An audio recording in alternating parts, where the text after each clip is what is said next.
This channel's content is strictly for educational and informational purpose and does not endorse or promote any form of violence, harm, illegal activities, self-injuries and communal disharmony. Sandeshkhali নিয়ে ফের বিস্ফোরক শুভেন্দু অধিকারী।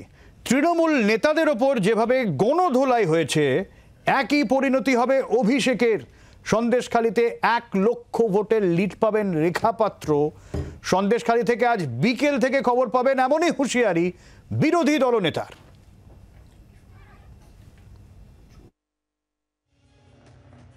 তৃণমূল তো ওখানে নেই, শূন্য হয়ে গেছে। আর তৃণমূল মানে পুলিশ, পুলিশ মানে তৃণমূল। এই যে আইপ্যাককে দিয়ে পুরো ভিডিও সাজিশটা হয়েছে না, এর পিছনে যেমন ভাইপোর পৃষ্ঠপোষিত আছে বসিরহাটের এসপি মেহেদি হাসান এবং ওখানকার এসপিও আমি দুজন ইনভলভ।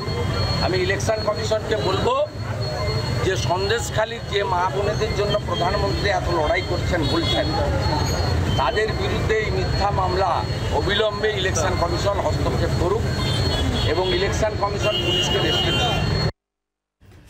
মিথ্যা মামলা দেয়া হচ্ছে সন্দেশখালীর যারা প্রতিবাদী তাদের ওপর এবং অভিষেক বন্দ্যোপাধ্যায়কে হুঁশিয়ারি। সন্দেশখালীতে 1 লক্ষ ভোটের লিড পাবেন রেখা পাত্র।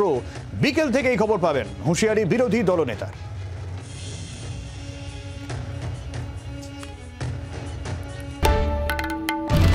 বাংলার আওয়াজ, বাঙালির আবেগ, জি 24 ঘন্টা।